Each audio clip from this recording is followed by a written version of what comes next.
messieurs, bonsoir. Depuis quelques jours maintenant, au nord du Maroc comme dans le Rarb, il y a quelque chose qui s'est installé. Ce n'est pas seulement la pluie, c'est cette tension, cette peur et cette anxiété. Parce que quand les notifications météorologiques s'enchaînent et qu'on regarde ces images aériennes impressionnantes, on se demande jusqu'où ça peut aller. En moins de 24 heures, pas moins de 150 mm d'eau sont tombés par endroits. Un mois de pluie en une nuit seulement. Et là, très vite, une question hante les esprits. Est-ce que les barrages tiendront? Est-ce que les maisons tiendront? Et un petit rappel historique s'impose du coup. Dans le bassin du Loukos, cette inquiétude n'est pas nouvelle. Entre 1936 et 1951, cette région a connu plus de 10 grandes inondations. Depuis, l'État a construit des barrages, ils ont protégé, ils ont amorti, ils ont évité le pire souvent, mais aujourd'hui, la pluie, elle n'arrive plus comme avant, elle arrive vite et fort. Du coup, on procède à des lâchers d'eau pour soulager les barrages remplis pour certains à plus de 100%, car aucun barrage ne peut à lui seul absorber un ciel qui s'emballe. Alors oui, ce qui fait la différence, ce ne sont pas seulement les ouvrages, ce sont les décisions humaines. Et concrètement, cela s'est aussi traduit par une mobilisation massive et coordonnée de l'État, des différents appareils de l'État, du ministère de l'Intérieur, des autorités locales, des services de secours, la DGSN, effet marquant, déploiement sur le terrain des forces armées royales conformément aux hautes instructions de Sa Majesté le roi Mohamed VI. Et les chiffres donnent la mesure de l'opération. À ce stade, à ce jour, plus de 108 000 personnes ont été évacuées de manière progressive et surtout organisée. Mais la vigilance reste maximale et surtout, un point sensible retient l'attention de plusieurs. Le barrage Oued Makhazine, dont le niveau a atteint un seuil exceptionnel, exerçant ainsi une pression importante sur les installations. D'où cet appel clair et urgent des autorités. Il faut évacuer immédiatement les zones à risque et un respect strict des consignes est aussi demandé sans discussion. Alors quels sont les risques et comment éviter le pire? C'est notre discussion ce soir avec mes chers experts présents sur le plateau. J'ai le plaisir d'accueillir et pour représenter le ministère de l'Équipement et de l'Eau, Madame Hanan Brdad. Bonsoir. Bienvenue à vous sur ce plateau. Nous avons également avec nous le président du comité scientifique et technique de l'Institut méditerranéen de l'eau, professeur Mokhtar Bzioui. Bonsoir et bienvenue à vous également. Il est professeur de climatologie à l'université Hassan II de Casablanca, professeur Mohamed Saïd Qarrouk. Bonsoir. Bonsoir, retraité maintenant. Mais vous restez toujours expert en la matière. Et nous avons aussi avec nous sur le plateau de questions d'actu un plaisir renouvelé de l'accueillir. Il s'agit de l'urbaniste Rachid Boufous. Bonsoir. Bonsoir et merci pour l'invitation. Merci à vous. Nous allons commencer avec vous, Madame Brdad. D'abord, ce communiqué du ministère de l'Équipement et de l'Eau. D'abord, ça inquiète beaucoup de personnes, notamment dans cette région de l'Gharb, mais aussi dans le nord du royaume. La situation des barrages aujourd'hui, quel est un point d'abord sur la situation avec vous selon les données du ministère de l'Équipement et de l'Eau? Très bien. Je vous remercie d'abord pour cette invitation. Comme vous savez, cette année, tout le monde le sait, a connu beaucoup de précipitations très importantes qui enregistrent des excédents par rapport à la moyenne nationale. Ces précitations ont engendré des apports importants au niveau de barrages. Au jour d'aujourd'hui, on enregistre 8,7 milliards de mètres cubes qui sont rentrés depuis le début du mois de septembre, ce qui rapporte notre taux de remplissage à 61,88, à peu près 62%. Et c'est un taux qu'on n'a pas vu depuis 2019. Alors, ces précipitations, ces apports qui sont un petit peu exceptionnels, on a 95% de ces apports ont été enregistrés depuis le 12 septembre. Il y a à peu près moins de 2 mois, on a enregistré 95% de ces apports. La situation aujourd'hui, comme j'ai dit, on est à un taux de remplissage qui est fort important, qui est de 62%. Voilà. Très bien. Alors, parmi les actions menées par le ministère de l'Équipement et de l'Eau, il y a des opérations de lâcher d'eau contrôlées. Alors, qu'est-ce que c'est, et surtout quand on lit dans le communiqué cette première intervention, celle de créer une capacité de réserve pour contenir les apports attendus, notamment au niveau du barrage Louhda. Quelle est aujourd'hui la situation? Alors la situation aujourd'hui, c'est au niveau. J'explique d'abord le concept de crue. Oui. Alors les barrages reçoivent des eaux de pluie, des eaux de crue, etc. Et quand on atteint un seuil un petit peu important, on commence à faire des lâchers et des évacuations.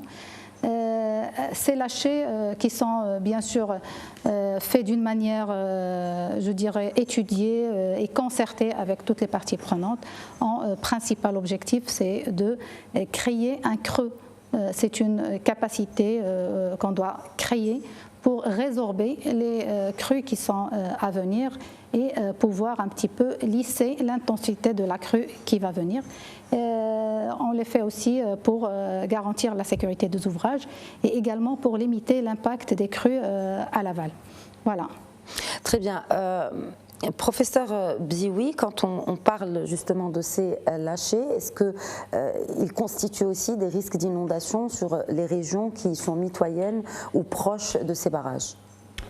Je reviens sur quelque chose que vous avez dit tout à l'heure. Est-ce que les barrages tiendront? Les barrages, surtout ceux en terre, comme le barrage de Makhazin et le barrage de Louhda, sont conçus pour subir une crue qui arrive tous les 10 000 ans. C'est une crue énorme.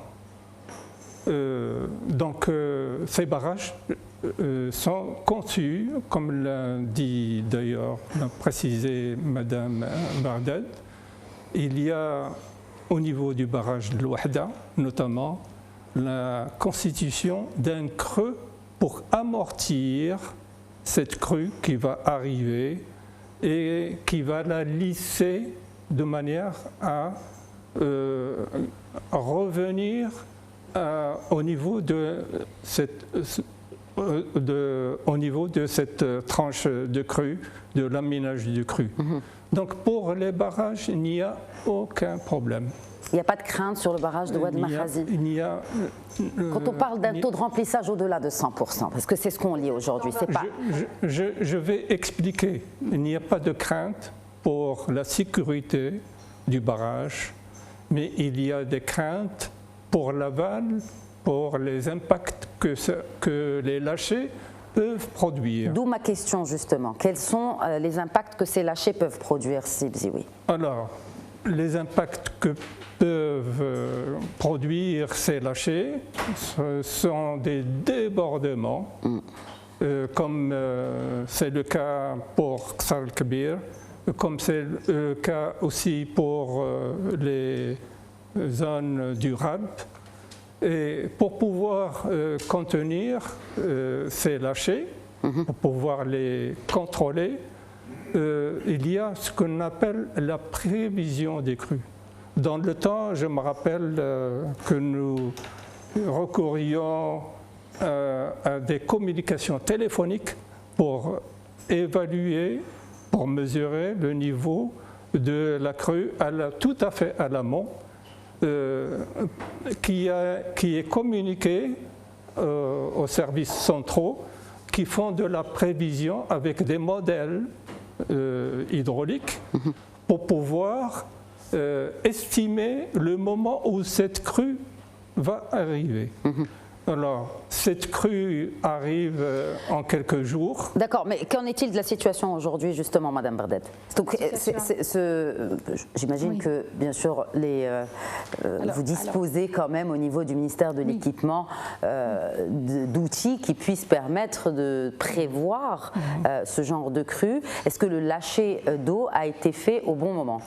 Oui, pour barrage Lokous, barrage Makhazin, si on veut parler de ce barrage, il faut savoir que sa capacité normale se situe autour de 670 millions et il a enregistré des apports très importants durant ces 2 derniers mois. Oui. Et notamment dans à peu près presque 75% étaient ces 2 dernières semaines, ce qui a porté sa capacité maximale à un taux élevé. Ceci, bien sûr, a ramené à faire des lâchers qui sont contrôlés pour régulariser les crues qui arrivent et aussi pour garantir la sécurité de l'ouvrage. Au jour d'aujourd'hui, bien sûr, il y a un suivi très renforcé au niveau du barrage lui-même. Il y a des équipes techniques qui sont là, qui assurent un suivi régulier avec des experts, etc., pour garantir la sécurité des ouvrages. Et aussi... Quels sont les risques qu'un barrage puisse céder, comme celui de Wad Mahazine, par exemple? Alors pour barrage Wad el-Makhazine, comme ça a été dit tout à l'heure par Bzioui, c'est un barrage en remblai. C'est un barrage, les barrages en remblai sont dimensionnés pour des capacités, pour des crues qui n'arrivent que chaque 10 000 ans. Et c'est la déca millénale. C'est un barrage qui a des ouvrages d'évacuation, notamment une vidange et des évacuateurs de crues. Ils sont suffisants pendant que oui. En fait, les précipitations des fois dépassent les volumes qui peuvent être évacués? Alors oui, bien sûr, parce que, comme j'ai dit, la capacité d'évacuation du barrage Wad el-Makhazine, c'est pour une crue qui est décamillénale, une crue très importante. Maintenant, comme aujourd'hui? Aujourd'hui, c'est pas la plus importante qu'aujourd'hui. Non, comme aujourd'hui, non. Aujourd'hui, on n'est pas à la décamillénale. C'est des crues qui sont, que on a toujours la capacité de les emmagasiner et d'évacuer petit à petit les crues qui arrivent, sans atteindre des niveaux qui sont au-delà de la crête du barrage. Très bien. Alors, du point de vue purement météorologique, professeur Kharrouk, est-ce que la situation est inquiétante et alarmante aujourd'hui? Parce qu'on le voit aussi, beaucoup de citoyennes et de citoyens expriment leurs craintes et aussi il y a même des fake news, des informations sur les réseaux sociaux qui disent ben oui, barrage Wad el-Makhazine risque de céder ou autre installation. Qu'en pensez-vous du point de vue purement météorologique et purement sur le plan des précipitations? Alors, purement météorologique, ce n'est pas réellement mon boulot, c'est celui de mes collègues de la Météo nationale. Je vais parler climatologique.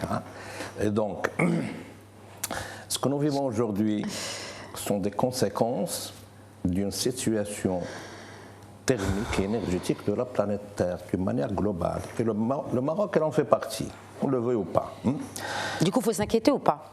Il faut s'inquiéter. Pourquoi? Parce que ces conditions, elles persistent encore. Voilà, et je parle ici de ces conditions des océans mondiaux, qui sont la batterie de l'atmosphère, du climat.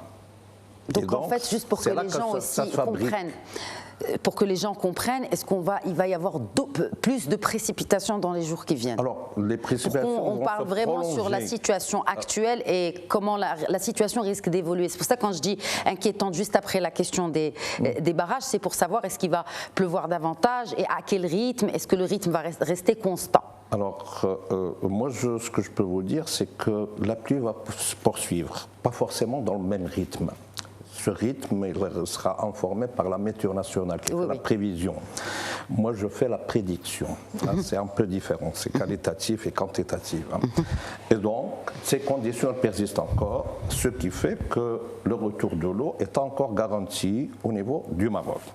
Alors, pourquoi il faut s'inquiéter? Ce n'est pas pour le retour de l'eau, mais pour une infrastructure, sur le plan planétaire encore une fois, qui n'a pas été fait sur ces normes. Ça a été fait pour un climat qui n'existe plus. Et donc, ce nouveau climat dans lequel nous vivons, il fonctionne autrement, avec un moteur qui est plus rapide qu'il ne l'a été auparavant, avec une circulation de l'eau, le cycle de l'eau, qui devient plus rapide et énorme, puisque l'énergie est énorme. Et à partir de là, et là je réagis à ce que vient de nous dire Moukhtar Bzioui.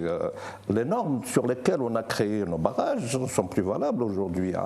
parce que les crues et un retour de pluie abondante peuvent se réaliser avec une intensité jamais vécue. Et on ne peut pas le deviner par l'occasion. Et d'ailleurs, la météo nationale nous dit aujourd'hui c'est une alerte rouge, et puis entre 100 et 150 mm. Nous, on ne sait pas ce que c'est réellement. Ce 150 mm, les gens ne le connaissent pas, ne savent pas. Mais en réalité, nos barrages et nos infrastructures n'ont pas été faites pour cette intensité de retour de l'eau. Et à partir de là, une autre gestion devrait être faite pour les barrages, mais aussi l'autre comportement, les comportements globaux vis-à-vis de la situation. À moyen terme, là on parle dans l'urgence déjà. Dans l'urgence, moi je ne peux pas dire grand-chose, parce que moi je peux intervenir avant la catastrophe. Parce que ce qui se passe aujourd'hui fait partie de la gestion des risques. Et le plus compliqué dans la gestion des risques, c'est les risques inconnus. Et ce que nous vivons aujourd'hui, elle n'est pas tout à fait inconnue. On a vécu ça en 2009 et 2010. Et donc en 2009, on ne peut responsabiliser personne, n'est-ce pas?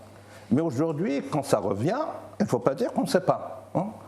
Nous avons vécu une situation semblable à ça en 2009, qui a fait déborder le Rhône, et ailleurs aussi. Nos barrages ont été remplis à 100% au niveau national. C'est une première dans l'histoire de l'eau. D'ailleurs, le ministre l'avait dit en 2010. Et finalement, aujourd'hui, la gestion des barrages, je pense, comme j'ai pensé en 2009 et 2010, elle doit être gérée autrement. C'est une gouvernance, c'est une méthodologie. Parce que les barrages, s'ils ont deux principales missions, qui sont le stockage de l'eau et la protection des inondations. Si on ne gère pas l'ALIA à l'avance, on se trouvera piégé quand le barrage, c'était le cas de Al-Makhazi, quand il parvient à 100%. Oui. À 100%, on n'a pas le choix. D'accord. On ne peut que faire des lâchers. Mais des lâchers sont dangereuses. On peut peut-être avoir aussi le son de cloche de l'autre côté par rapport à cette donnée-là. Madame Berdad. Je voulais juste réagir par rapport et d'ajouter un point très important, c'est que pour le barrage, si vous avez parlé du barrage Makhazine, qui s'est rempli effectivement à 100% et voire plus, c'est qu'on a reçu pendant 2 semaines plus que sa capacité. Oui, la capacité, dans 2 semaines. Oui. 2 semaines. Donc c'est important de le dire que il y a les apports qui ont été un petit peu très courts dans le temps et très importants. Ça c'est à souligner aussi. Je peux terminer Oui. Pour réagir à ce que... Bon, la gestion des risques se fait avant la catastrophe. Et donc, puisque nous avons vécu des situations pareilles en 2009 et 2010, ça fait maintenant plus de 15 ans, la gestion devrait se faire préparativement. Comment on va gérer ce barrage au cas où des situations rapides pareilles pour agir, pour se produire. Et donc, quand il y a la catastrophe, quand il y a le problème, on applique notre méthode. Alors maintenant, le gros problème que nous avons, c'est qu'on se base sur des données et des méthodes qui ne fonctionnent plus. Parce que le climat a complètement changé.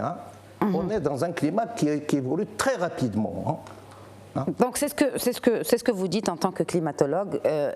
On comprend, selon votre perspective de climatologue.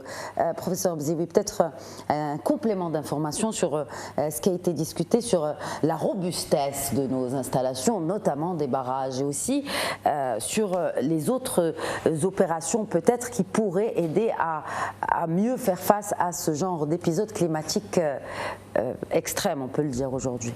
Posons la question suivante. Sans ces lâchers, que ce soit à Makhazine ou à Al-Wahda, les barrages, les retenues de barrages auraient atteint des niveaux beaucoup plus importants. Oui. Donc, c'est comme s'il n'y a pas de barrage. La crue, les importantes crues auraient passé sans être concernées par l'amortissement, comme l'a souligné, Madame Bardel, l'amortissement des crues avec ces tranches d'amortissement qui ont été constituées et avec les lâchers préventifs. Donc, les lâchers préventifs... Est-ce qu'ils ont été faits à temps, selon vous, les lâchers préventifs? Je pense qu'ils ont été faits à temps. Depuis plusieurs jours, ces lâchers ont été faits au niveau des 2 barrages, par d'abord les vidanges de fond, quoique les vidanges de fond n'ont pas un gros débit, par le turbinage pour l'hydroélectricité et puis aussi par les évacuateurs de crues, notamment l'évacuateur de crues de l'Oued Makhazine, qui a 2 niveaux d'évacuation de crues par des pertuis, et puis tout en fait en haut, les pertuis laissent passer des crues de l'ordre de 400-600 mètres cubes seconde, mais par la suite, quand le niveau atteint le sommet de l'évacuateur de crues, ce sont des crues beaucoup plus importantes, par milliers de mètres cubes seconde. Donc la gestion a été faite convenablement. Convenablement, la gestion aussi des populations. Rachid Boufous, j'aimerais bien vous interpeller sur cette gestion-là des différents appareils de l'État, comme je le disais tout à l'heure, avec bien sûr cette présence des forces armées royales sur le terrain suite aux hautes instructions royales. 108 000 personnes évacuées. C'est quand même un record, Rachid Boufous. Qu'est-ce que cela dit? Et pour beaucoup, de manière, c'est-à-dire dès que les autorités ont appelé à évacuer les maisons, et ça s'est fait en 2 tranches, d'abord par la partie qui était inondable parce qu'elle est mal construite, on en reparlera après, et puis le reste de la ville de Ras el-Kbir, les gens ont quitté leur maison. Quel message par rapport à la culture d'abord du risque chez les Marocains et surtout la confiance dans la parole publique, Rachid Boufous? Écoutez, tout d'abord, je voudrais apporter mon soutien et rendre hommage aux diverses forces de sécurité et diverses autorités civiles et militaires. À leur tête les forces armées royales, mais aussi les forces auxiliaires, la police, la gendarmerie, la protection civile, mais aussi tout le corps de l'administration territoriale, à savoir les gouverneurs, les ouali, les qaïds, pacha, etc. et muqaddam. Parce qu'on a vu durant ces derniers jours un travail remarquable de toutes ces autorités, une véritable coordination. Ce n'est pas facile de faire migrer en plusieurs étapes une ville qui contient à peu près 120 000 habitants. On l'a fait d'abord dans un premier temps en disant que les gens pouvaient rester, mais comme quand le risque est devenu vraiment trop fort, on a préféré évacuer l'ensemble des populations. Et ces 108 000 personnes, ce n'est pas simplement sur l'Arèche, c'est sur 4 provinces. Exact. Il y a eu 108 000 en totalité, mais il y a eu 81 000 sur la province de l'Arèche, donc dont 85% que sur Qasr el-Kbir. Il y a eu à Sidi Qasim 9 700 personnes qui ont été évacuées, à Sidi Slimane 2 853 personnes. On parle de Sidi Qasim, la province. C'est ça. Et à Kenitra, 14 000 personnes. Tout ça, ça correspond à des populations qui sont dans des douars, dans des tchora, vraiment dans un habitat très émietté, très éparse, étalé sur un territoire immense, sur un immense bassin qui contient 2 immenses fleuves, le fleuve Loukos et fleuve Sbou. Donc c'est pour que les autorités puissent intervenir d'ailleurs dans plusieurs points, c'est une véritable gageure. C'est vraiment, ça dénote aujourd'hui de la capacité de toutes ces forces publiques. Déjà, ce n'est pas facile de pouvoir travailler déjà de concert, tout en même temps, d'accord. Oui. Elles le réussissent très bien, mais pas simplement de pouvoir évacuer les gens, mais aussi d'apporter un support logistique, parce qu'il faut quand même évacuer toutes ces personnes-là qui ne sont pas motorisées. Donc il faut ramener des véhicules, il faut régler tout ce problème-là de circulation vers les centres et je rends hommage aussi au chemin de fer qui ont offert justement ce transport gratuit, notamment vers Kenitra et vers Tanger, mais aussi les transporteurs, notamment les taxi drivers qui ont justement offert donc, de transporter gratuitement et gracieusement les gens. Je ne dirais pas la même chose de tous les gens qui sont aujourd'hui, qui essaient de profiter, qui ont essayé de profiter de cette détresse, notamment les marchands de sommeil. Quand les gens sont partis à l'arrêt, ils sont partis dans d'autres villes, on leur a loué à des prix exorbitants les nuitées. Je trouve que cela, c'est honteux, et je demande vraiment aux autorités marocaines, notamment à l'État, au gouvernement marocain, à ce qu'ils puissent réserver une enveloppe d'indemnisation de ces gens qui ont quitté leurs biens, qui ont quitté leur maison, qui ont quitté aussi leur bétail. D'accord. Et parce qu'encore une fois, ce n'est pas leur responsabilité de vivre dans ces endroits. On les a autorisés à y Donc vivre. ce que vous dites, c'est qu'il faut déclarer la ville de Khsar Kbir comme zone sinistrée et garantir à ses habitants touchés par les crues soudaines l'accès, si vous le permettez, à cette indemnisation spéciale versée par le Fonds de solidarité contre les catastrophes naturelles, et ce, comme le stipule la loi 110/14. Tout à fait, il faut déclarer l'état d'urgence donc de catastrophe naturelle pour qu'on puisse enclencher justement ce fonds d'indemnisation avec les assurances, donc pour permettre aux gens d'être indemnisés, ne serait-ce qu'un minimum, mais de toutes les façons, les Marocains aujourd'hui ont démontré leur solidarité avec la population du Gharb. Il faut que l'État leur vienne en aide. Maintenant, il est venu en aide par rapport au secours. Il faut aussi accompagner les gens après que cette catastrophe soit passée, parce qu'encore une fois, ça va laisser un choc chez les gens, parce que c'est la première fois où on évacue carrément une ville en totalité au Maroc de cette taille. Ça laisse des traces, ça laisse des traces psychologiques. Il doit y avoir un accompagnement de ces populations et pas simplement financier. Oui, mais c'est financier, et c'est cette stratégie nationale de gestion des risques de catastrophes naturelles 2020-2030. Les données aussi fournies par les responsables pour éviter de tels scénarios.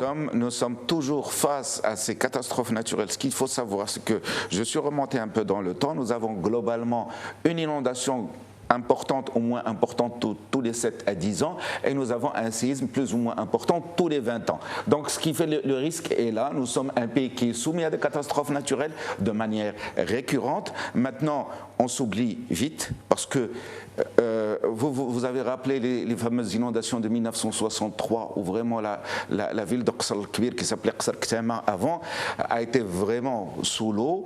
Le président de la commune et les notables de la région avaient sollicité Sa Majesté Hassan II pour qu'il construise justement ce barrage. Il a accédé à leur demande. Ce barrage a été fonctionnel. Bon, il est rentré en fonction en 1979. Et puis, qu'est-ce qu'on a fait? On s'est oublié. On s'est dit, le barrage est là. Il nous a protégés contre les inondations. Ben, on peut continuer à construire. Sauf qu'on a construit dans le lit du fleuve, ce qui est totalement interdit, ce qui est totalement illogique. Non, mais on ne parle pas de toute la ville, là. Il s'agit d'une partie de la ville. Pourquoi on explique la ville? Parce qu'il y a l'Eraïch aussi, on a d'autres villes, il y a Tiaounat, on a vu les images aussi de glissement de terrain. La ville d'Khsar Kbir est située sur 2 plateaux à différentes altitudes. Voilà. Alors, ce qu'il faut savoir, que quand les Espagnols prennent la possession de la ville au début du XXe siècle, ils construisent ce qu'ils appellent leur grande caserne sur le monticule, le plateau supérieur. Et ce qui fait qu'il était hors inondation. Mais la ville après se construit sur le plateau inférieur qui était dans le lit majeur du fleuve. Moi, je me suis amusé à remonter dans l'histoire, parce que c'est un petit peu ma spécialité aussi. J'écris sur l'histoire du Maroc, à remonter sur l'histoire des villes romaines au Maroc. Et ce que j'ai remarqué est extraordinaire. Toutes les villes marocaines, c'est-à-dire que ce soit Tamouda, que ce soit Lixus, l'Arish, que ce soit Banassa à côté de Msrab al-Qsari, que ce soit Tamouzida, etc., ou Salé, Chella, toutes ont été construites à une altitude importante. On prend le cas le plus proche de Khsar Kbir, à savoir Banassa. Sidi Ali Boujnoun, aujourd'hui, qui est à 17 km donc à l'ouest de Khsar Kbir, il a été construit sur un monticule à 20 mètres donc de la plaine inondable, et les Romains ont toujours construit ces villes sur le bras, sur la partie gauche, la rive gauche de l'ouest, à une altitude importante. Ils ont laissé l'eau s'exprimer, ne sont jamais venus la contenir, soit avec des digues, soit avec des barrages, soit avec des choses, mais ils ont laissé vraiment la nature faire mais se sont protégés. Parce que par exemple pour Banassa, quand j'ai mesuré, la dernière trace de la ville, elle a plus de 100 mètres du franc-bord du fleuve. Alors qu'aujourd'hui, nous avons dans la loi sur l'eau, le domaine hydraulique où on ne peut pas construire, il est juste à 6 mètres sur ces grands fleuves. Donc, mais la reddition des comptes, puisque vous remontez dans l'histoire, Rachid Boufouz, cette reddition des comptes, de comment on a dessiné la ville, il faut le dire, face à l'eau notamment, jusqu'où faut-il remonter?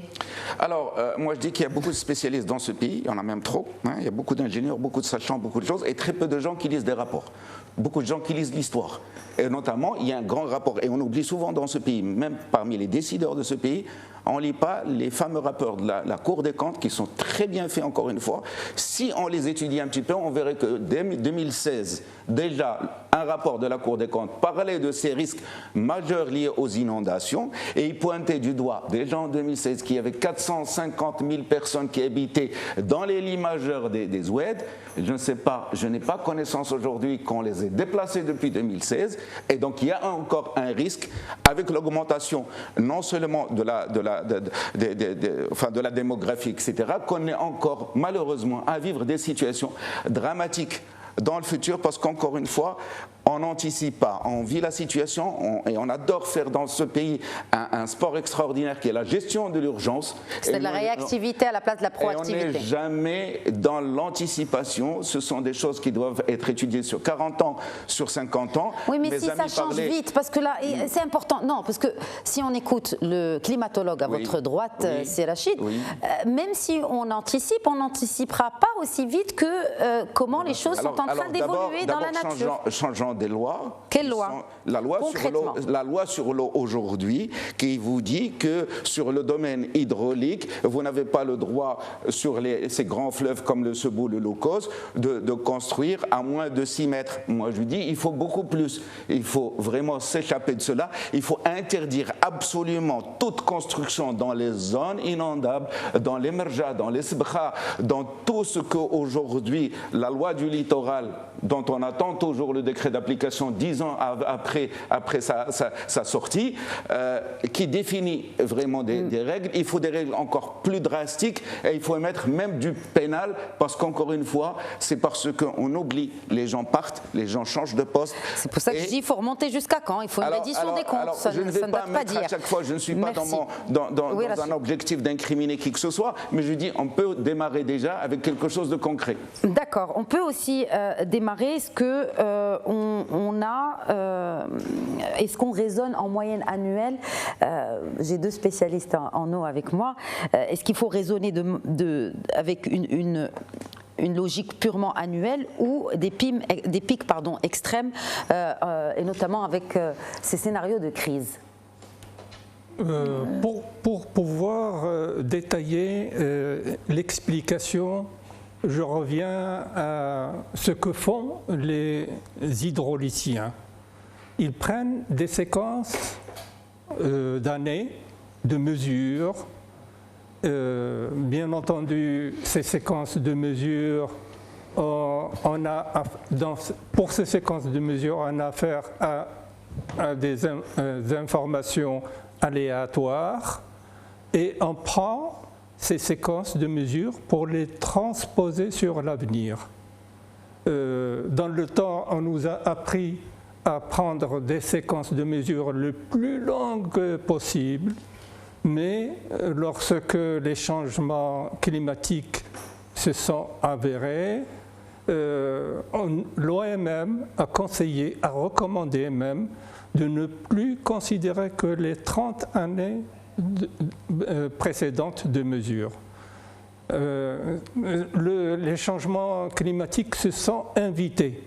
Et bien entendu, avec les changements climatiques, le GIEC, qui est le groupement des experts en météo, prédisent une baisse des ressources en eau de 20%.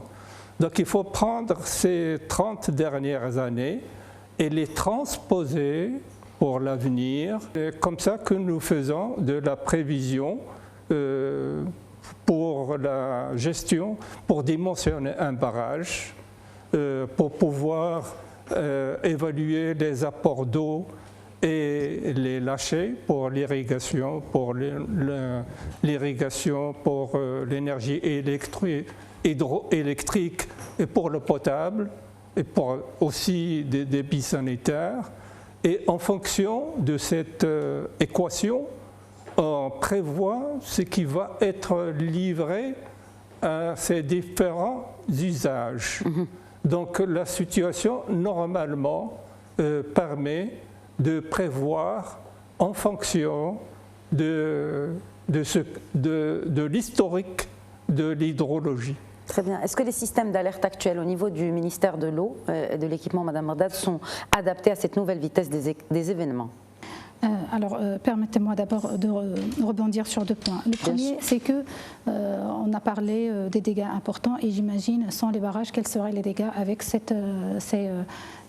derniers événements qui sont venus. Alors, les barrages ont vraiment joué un rôle très important pour atténuer l'impact de ces crues.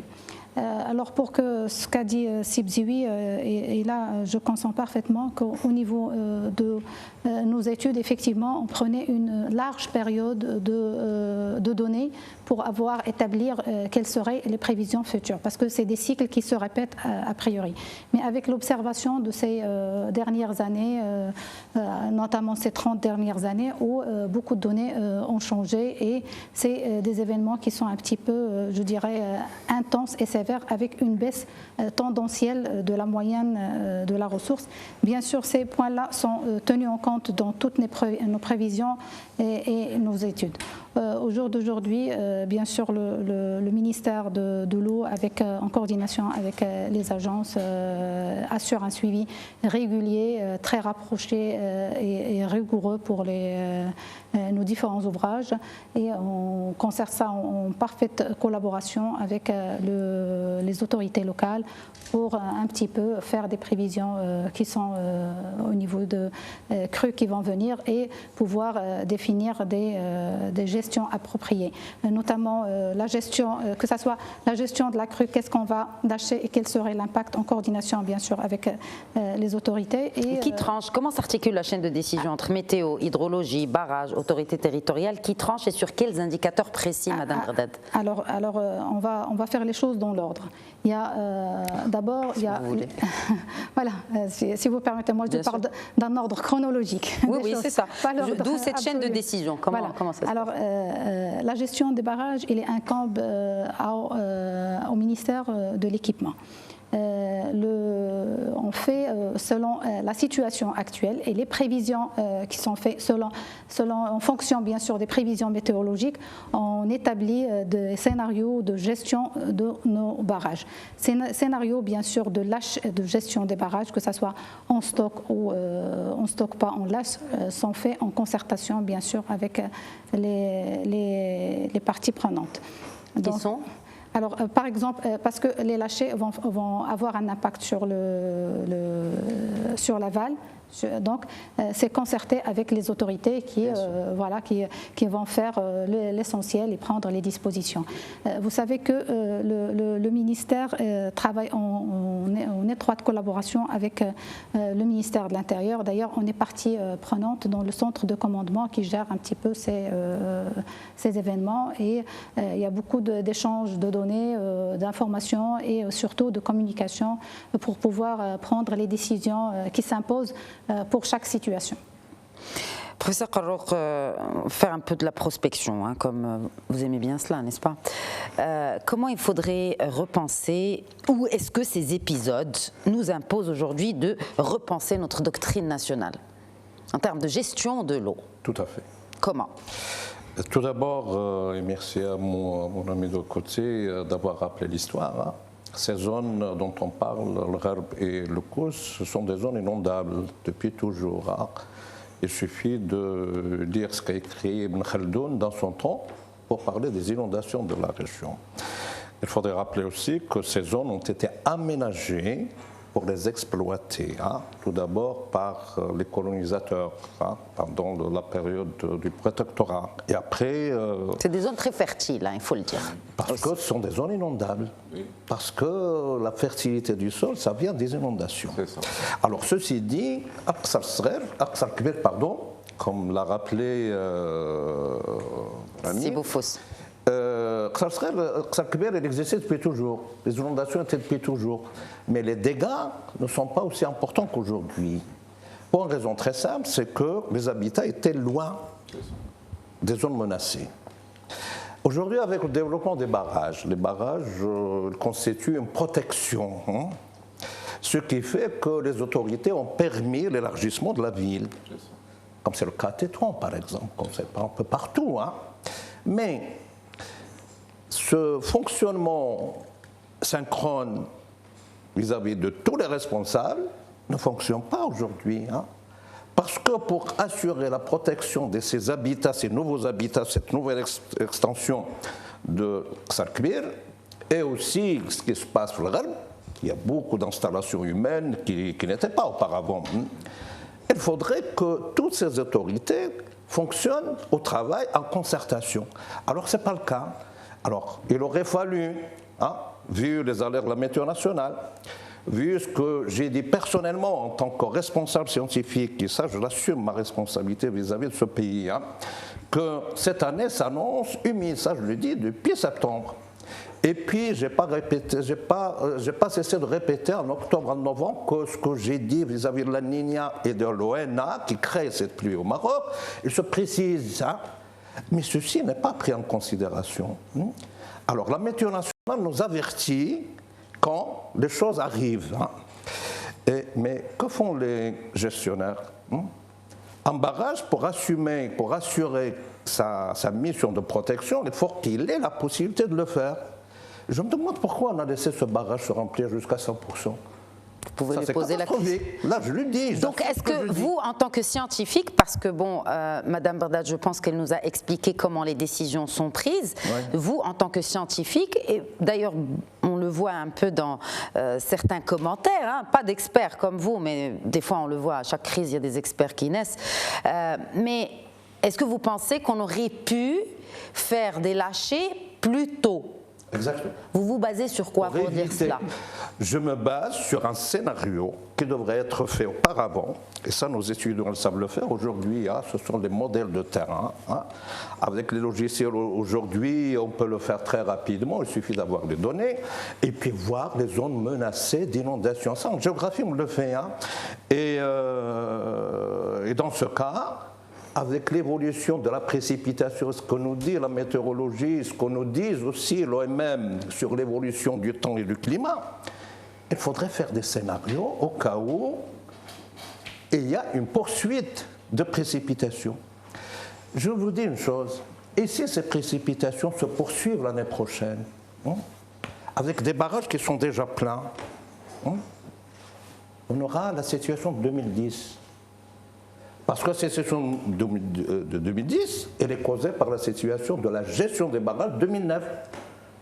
Parce qu'en 2010, la pluie qui est continuée à s'abattre sur le Maroc, il n'a trouvé aucun barrage. Tous les barrages étaient pleins. Bon, c'est un avertissement que je donne aujourd'hui, au cas où on ne sait pas. Ça, on peut le savoir à partir de juillet. C'est quoi la solution? Du coup, il faut faire des lâchers avant. On peut le savoir. À partir de juillet, du coup, il faut commencer à faire des lâchers pendant. Bon, oui, mais ces lâchers-là. Moi, je ne dis pas que ça va être humide l'année prochaine. Oui. Mais il faudrait avoir ce scénario. Alors, on a une réponse de ce côté-là aussi. On va commencer peut-être par le ministère et puis je passerai la main à M. Bzioui. Alors, très bien. Il faut savoir, moi, je l'avais dit tout à l'heure, mais je préfère le répéter, c'est que on est passé de 7 ans de sécheresse. Ça, il faut savoir que et on a commencé à recevoir le pluie qu'à partir du mois de décembre. Du 12 décembre. Aujourd'hui, on a enregistré plus que la capacité du barrage. Et, moi, j'avais parlé tout à l'heure. D'ailleurs, on a enregistré à peu près au niveau barrage, rien que barrage Makhazine, un volume de 972 millions de mètres cubes. Comme apport total à partir du mois de septembre, dont 75% concentré sur presque 2 mois.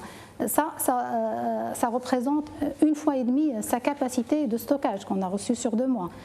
Maintenant, les lâchers ont été opérés d'une manière, ils ne peuvent pas être opérés comme ça. C'est des lâchers qui doivent être bien réfléchis, bien étudiés et opérés d'une manière progressive. On a procédé au lâcher, on a alerté les gens qu'on va réaliser des lâchers. C'est dans cet esprit que les choses se font. Si vous prenez par exemple Barrage Wahda, on a quand même qui reçoit à peu près, qui a reçu sur presque la même période à peu près 2 milliards de mètres cubes. Donc on a aussi commencé à lâcher afin de créer un creux et pouvoir aussi résorber une creux qui est prévisionnelle, qui va venir. C'est mieux que de lâcher d'un seul coup, c'est lâcher petit à petit pour pouvoir créer le creux qui permettra de stocker encore les volumes qui vont venir. C'est cette gestion-là qui est faite pour un petit peu éviter, pour déjà avoir évité l'impact à l'aval, mais aussi elle est faite dans une obligation aussi de sécuriser nos ouvrages. On ne peut pas aller au-delà d'une certaine limite dans nos ouvrages. Quelle est la limite ? La limite, elle est définie par les études, c'est la limite où il y a un remplissage très important. Quand on parle du taux de remplissage de 140% par exemple, comme on voit, est-ce que c'est une limite? Non. Alors le remplissage, tout à l'heure ça a été expliqué par Sibdiwi. Si on veut faire un focus sur le barrage Ouad El Makhazine, alors le barrage Ouad El Makhazine, c'est un barrage qui a une capacité de à peu près 670 millions à un certain niveau, avec où il y a un premier évacuateur de crue, un premier ouvrage qui arrive à évacuer de l'eau, et puis un deuxième évacuateur de crue au-dessus. Alors le barrage maintenant, il a dépassé le niveau du premier évacuateur. Et il est maintenant, au jour d'aujourd'hui, il a atteint le deuxième évacuateur. C'est cette tranche-là qui a fait le surplus le premier évacuateur se situe à 100%, et entre les tranches, maintenant on a enregistré à peu près presque 40% de plus que sa capacité normale. Mais ça reste toujours dans la tranche d'écrêtement qui permet. Mais si ça atteint la crête? Non, pas la crête, c'est le deuxième évacuateur. Oui. Mais si ça atteint la crête? Pourquoi ça va atteindre la crête? Parce qu'il pleut encore. Oui, parce que c'est pour ça qu'on a commencé à lâcher en prévision. C'est suffisant pour vous pour le moment, selon les prévisions qui sont là. Oui, les prévisions qui sont là donnent des simulations qui ont été faites, qui ont assuré qu'en fonction, on va continuer à faire des lâchers sans pouvoir arriver à la crête du barrage. Professeur Bzioui, peut-être un complément d'information. Je reviens à cette précision. L'évacuateur de crue, à son niveau supérieur, permet de faire passer des crues très importantes. Donc l'atteinte de la crête est pratiquement inexistante. Très bien. Je voudrais revenir avec vous aussi sur l'impact de ces lâchers d'eau.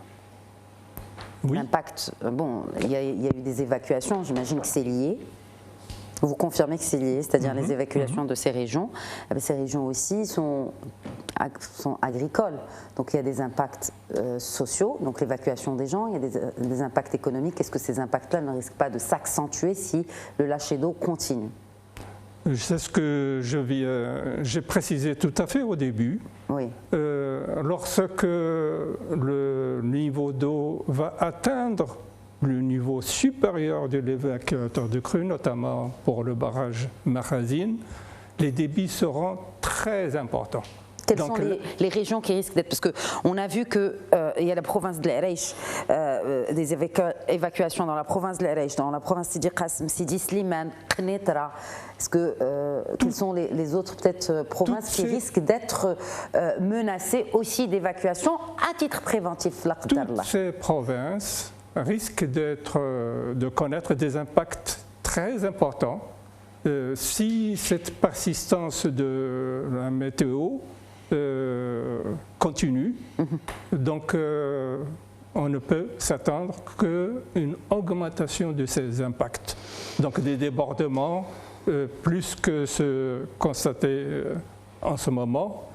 Maintenant, pour pouvoir vous expliquer un peu plus le fonctionnement de l'amortissement des crues. L'amortissement des crues se fait avec une tranche d'amortissement des crues que l'on constitue auparavant. Donc pour pouvoir constituer cette tranche d'amortissement des crues, on fait des lâchers, mais sont tellement faibles que l'on doit s'inscrire sur la durée pour pouvoir obtenir cette tranche de laminage des crues. Le vrai laminage du cru ne se fait qu'au niveau supérieur, oui, lorsque la côte de la retenue atteint le déversoir du cru. Très bien. Vous voulez réagir, professeur Qarroq, je vous en prie. On est dans une catastrophe nationale. Et moi, je ne veux pas me noyer dans des polémiques de méthodologie entre les méthodes classiques et puis des méthodes qui s'imposent aujourd'hui. Hein. Parce qu'aujourd'hui, si on a ce qui se passe, c'est parce qu'on applique une méthode qui ne s'applique pas au terrain. Alors ces données statistiques et ces référents de 50 ans, de 100 ans, ça n'existe plus. La nature évolue d'une manière très rapide. On apprend, je dis bien on apprend, nous les climatologues, on apprend ce qui se passe aujourd'hui, ce qui se passe au Maroc, on va l'étudier, si on a les moyens de le faire bien entendu, pour faire sortir des résultats. Mais on n'a pas de phénomène semblable avant, n'est-ce pas? Et puis sur le plan statistique, la question de probabilité devient très complexe, parce qu'on fait des probabilités sur une longue série de données stables. Aujourd'hui, le climat n'est pas stable. Le climat, il souffre, l'humanité souffre aujourd'hui d'un défi colossal, c'est celui de l'augmentation du bilan énergétique de la Terre. Ça, c'est le vrai danger. Hein? Et personne ne peut imaginer une augmentation du bilan énergétique de la Terre, combien ça fait évaporer de l'eau des océans. On n'a pas une idée sur ça. Et puis l'atmosphère, elle est énorme, elle est beaucoup plus grande que les océans eux-mêmes.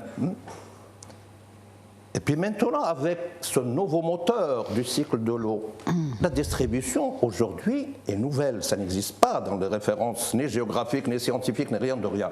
Si les lois de la nature n'ont pas changé, la distribution a complètement changé. Et ceci s'applique à tout le monde, non seulement au Maroc. Hein. Donc du coup, qu'est-ce que vous dites? Il faut stocker moins, évacuer plus tôt et accepter de perdre de l'eau pour sauver des vies. C'est pas de cette simplicité. Hein. Il faudrait avoir une idée très claire sur le bassin versant d'abord de chaque. Le bassin versant du Sebourg n'est pas celui de l'Oukous, par l'occasion.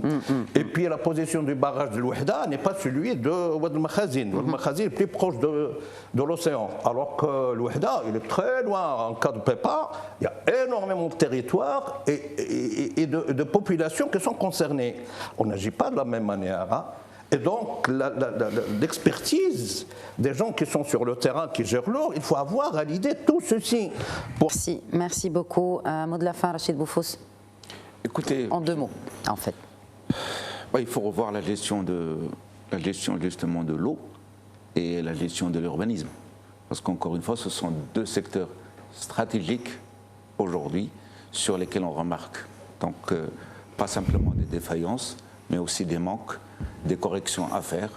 Je pense qu'il faut revoir que ces 2 secteurs en matière de gouvernance, comme on l'a dit tout à l'heure, soient revus, parce qu'il s'agit aujourd'hui de personnes, enfin de pertes humaines à éviter, d'accord, et puis à aussi permettre à tous les habitants du Maroc d'avoir leur dotation en eau, qu'elle puisse leur arriver.